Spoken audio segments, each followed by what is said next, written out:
तो आज मैं आपको एक अनोखी रहस्यमय कहानी सुनाऊंगी। अगर आप चैनल पर नए हैं तो अभी सब्सक्राइब कर ले, क्योंकि यह मेरा दूसरा नया चैनल है। तथा कहानी पूरा देखे, अंत में एक अनोखा रहस्य छुपा है। धन्यवाद। तो सुनिए। एक दूरस्थ पर्वत राज्य में, जहां बर्फ से ढकी चोटियां आसमान छूती थीं, राजा हिमवंत का राज था। राजा हिमवंत अत्यंत धार्मिक और न्यायप्रिय थे, पर एक बात उनके मन में हमेशा खटकती थी। उनके राज्य में एक प्राचीन और पवित्र शिव मंदिर था, जिसकी गुफा तक पहुंचने का मार्ग अत्यंत दुर्गम था। ये गुफा एक गहरी खाई के उस पार थी, जहां एक टूटा हुआ पुराना पुल था, जिसे पार करना लगभग असंभव था। कई तीर्थयात्री उस पार जाने की कोशिश में अपनी जान गंवा चुके थे। राजा हिमवंत हर श्रावण मास में उस मंदिर तक पहुंचने का प्रयास करते, पर बर्फबारी और टूटे पुल के कारण वे असफल रहते थे। उन्हें लगता था कि वे सच्चे शिव भक्त नहीं हैं, क्योंकि वे शिव के इस पवित्र धाम तक पहुंच ही नहीं पा रहे थे। वे मानते थे कि शिव की कृपा तभी मिलेगी जब वो उस मंदिर तक पहुंचकर स्वयं अभिषेक करेंगे। राज्य में एक अत्यंत वृद्ध महिला रहती थी, जिसका नाम था वृंदा। वृंदा बहुत गरीब थी और चल भी नहीं पाती थी, पर शिव में उसकी अटूट श्रद्धा थी। वो कभी मंदिर तक नहीं जा पाती थी, पर हर श्रावण में अपनी छोटी सी कुटिया में बैठकर अपने पास उपलब्ध थोड़ी सी बर्फ से एक छोटा सा शिवलिंग बनाती और उसे अपनी श्रद्धा से अर्पित करती थी। उसे लगता था कि शिव दिखावे से नहीं, बल्कि आंतरिक भक्ति और दृढ़ संकल्प से प्रसन्न होते हैं। एक श्रावण मास में राजा हिमवंत ने उस दुर्गम शिव मंदिर तक पहुंचने के लिए एक बार फिर बड़ी तैयारी की। उन्होंने कुशल पर्वतारोहियों, इंजीनियरों और अपनी सेना को लगाया ताकि छोटी ही पुल की मरम्मत की जा सके और मार्ग को सुरक्षित बनाया जा सके। राजा का मानना था कि यह उनका अंतिम संस्कार होगा, शिव के धाम तक पहुंचना। परंतु जैसे ही वे पुल की मरम्मत के लिए आगे बढ़े, अचानक भारी बर्फबारी और बर्फीले तूफान शुरू हो गए। मौसम इतना खराब हो गया कि सारा काम रुक गया। कई सैनिक और कारीगर बीमार पड़ गए। राजा हिमवंत हताश हो गए। उन्हें लगा कि शिव उन पर प्रसन्न नहीं है और उन्हें कभी भी उस मंदिर तक नहीं पहुंचने देंगे। उसी समय राज्य के कुछ युवा, जो वृंदा की कुटिया के पास रहते थे, वे पंडित केशव, पिछली कहानियों के बहरे पुजारी, जो अब एक मार्गदर्शक संत बन चुके थे, के पास पहुँचे। उन्होंने अपनी चिंता व्यक्त की और कहा, पंडित जी, राजा इतने दुखी हैं, क्या हम कुछ नहीं कर सकते? पंडित केशव ने अपनी आंतरिक ध्वनि सुनी और कहा, पुत्रों, शिव केवल दुर्गम पहाड़ों में नहीं, बल्कि हर उस व्यक्ति के हृदय में भी वास करते हैं जो संकट में है। राजा हिमवंत बाहरी मंदिर तक पहुंचना चाहते हैं, पर शायद उन्हें अपने भीतर का इस शिव को पहचानना होगा। ये बर्फबारी शिव का क्रोध नहीं, बल्कि एक संदेश है। सच्चा तीर्थ भीतर है। पंडित केशव ने एक अनोखा सुझाव दिया। उन्होंने कहा, इस श्रावण में हम मंदिर तक नहीं जाएंगे। इसके बजाय हम सभी मिलकर एक अदृश्य शिवलिंग की पूजा करेंगे। यह अदृश्य शिवलिंग उन सभी लोगों के हृदय में स्थापित होगा आज जो इस ठंड और बर्फबारी में फंसे हैं, बीमार सैनिक, श्रमिक और दूरदराज के गांवों में ठंड से जूझ रहे लोग। उन्होंने राजा हिमवंत को बुलाया और कहा, महाराज, शिव आपसे आपके शरीर से नहीं, आपके हृदय से समर्पण चाहते हैं। आपका अंतिम संस्कार उस दुर्गम गुफा तक पहुंचना नहीं, बल्कि इस संकट में फंसे हर व्यक्ति की सेवा करना है। जब आप हर व्यक्ति में शिव को देखेंगे, तभी आप सच्चे अर्थों में शिव के धाम तक पहुंचेंगे। राजा हिमवंत को पहले तो संशय हुआ, पर पंडित केशव की शांत दृढ़ता और उनके शब्दों में छिपे सत्य को देखकर वे मान गए। उन्होंने अपनी योजना बदल दी। उन्होंने सैनिकों और कारीगरों को मंदिर मार्ग की मरम्मत करने से हटाकर राज्य के उन दूरदराज के गांवों में भेजा, जहां लोग ठंड और बर्फबारी से जूझ रहे थे। राजा स्वयं पंडित केशव के साथ उन गांवों में गए। वे अपनी राजसी पोशाक त्याग कर साधारण वस्त्रों में लोगों के बीच गए। उन्होंने लोगों को गर्म कपड़े, भोजन और दवाइयां प्रदान की। उन्होंने बीमार सैनिकों और श्रमिकों की व्यक्तिगत रूप से देखभाल की। पंडित केशव ने लोगों को समझाया कि शिव केवल गुफाओं में नहीं, बल्कि हर उस कार्य में है जो करुणा और सेवा से किया जाता है। वृंदा भी अपनी कुटिया से लोगों के लिए अपनी छोटी छोटी प्रार्थनाएं कर रही थी। धीरे धीरे राजा के निस्वार्थ प्रयासों और पंडित केशव के मार्गदर्शन से राज्य में एक नई ऊर्जा और उत्साह का संचार हुआ। लोगों ने एक दूसरे की मदद करना शुरू कर दिया। ठंडी हवाओं के बीच भी लोगों के दिलों में गर्मजोशी भर गई थी। श्रावण के अंतिम सोमवार को जब राजा हिमवंत ने देखा कि उनके लोग सुरक्षित और गर्म हैं, तो उनके हृदय में एक अद्भुत शांति और संतोष का अनुभव हुआ। उसी समय आकाश से बर्फबारी थम गई और सूरज की किरणें चमकी, जो सीधे उस दुर्गम शिव मंदिर की ओर जा रही थीं।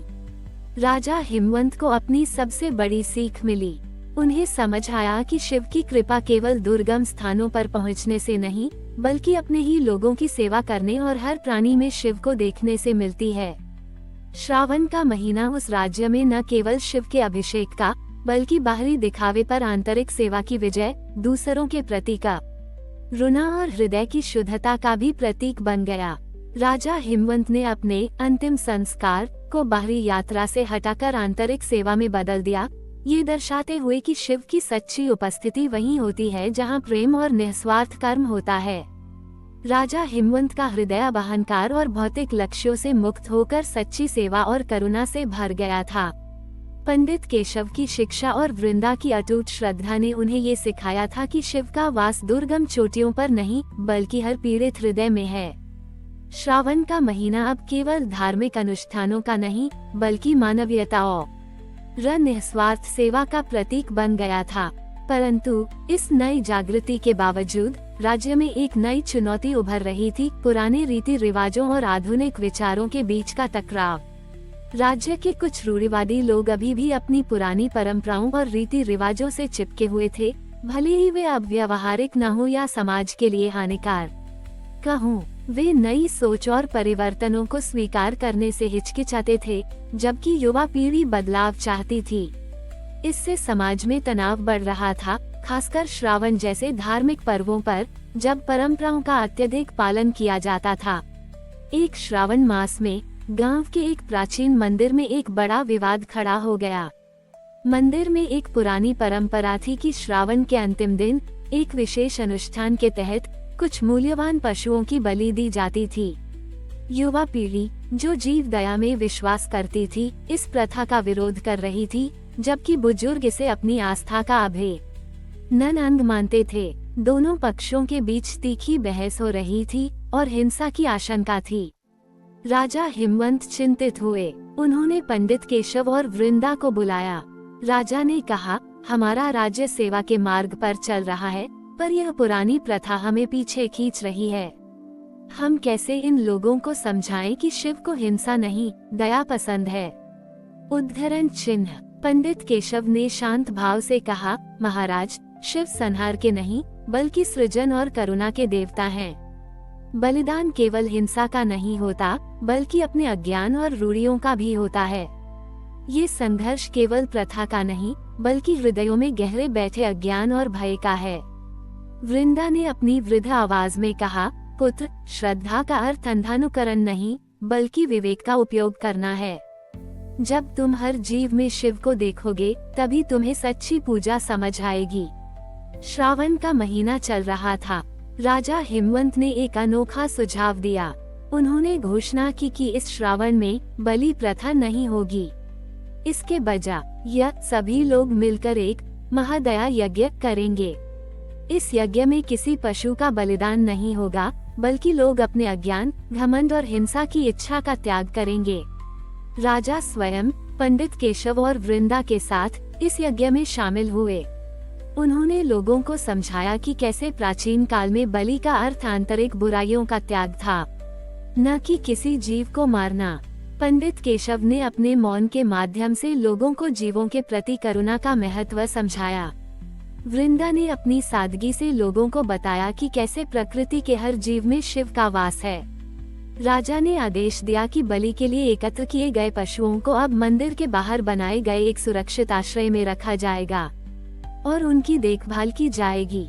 युवा पीढ़ी ने उत्साह से इस अभियान में भाग लिया, पशुओं की देखभाल की और बुजुर्गों को समझाया कि कैसे यह नई प्रथा वास्तव में उनकी आस्था को और अधिक पवित्र बना रही है। बुजुर्गों ने राजा और पंडित केशव के उदाहरण को देखकर धीरे धीरे अपने विचारों को बदला। उन्होंने पाया कि अहिंसा और का रुना ही सबसे बड़ा धर्म है। श्रावण के अंतिम सोमवार को जब महादया यज्ञ समाप्त हुआ तो मंदिर परिसर में एक अद्भुत शांति और सद्भाव छा गया। लोगों ने अपने हाथों में फूल लिए और पशुओं को गले लगाया, अपनी आंखों में श्रद्धा और करुणा के आंसू लिए। उन्होंने महसूस किया कि उनका हृदय पहले से कहीं अधिक शुद्ध हो गया है। इस घटना ने उस राज्य को सच्ची धार्मिकता और प्रगति का सबसे बड़ा पाठ सिखाया। शिव वहीं वास करते हैं जहां हर जीव का सम्मान होता है और जहां पुरानी रूढ़ियों को त्याग कर नई, अधिक मानवीय परंपराएं स्थापित की जाती हैं। श्रावण का महीना उस राज्य में न केवल शिव के अभिषेक का, बल्कि रूढ़ियों के त्याग, जीव दया और सामाजिक सुधार का भी प्रतीक बन गया। राजा हिमवंत ने अपने अंतिम संस्कार को केवल व्यक्तिगत भक्ति से हटाकर सामाजिक न्याय और नैतिकता के उच्चतम स्तर तक पहुंचाया, ये दर्शाते हुए कि शिव की सच्ची कृपा उन पर बरसती है जो परंपराओं को विवेक से देखते हैं और दया का मार्ग अपनाते हैं। हमारी और भी आध्यात्मिक एवं अनोखी कहानियाँ देखने के लिए हमारे चैनल पर जाएं तथा धार्मिक एवं पौराणिक अनोखी कहानियाँ हमारे चैनल पर है।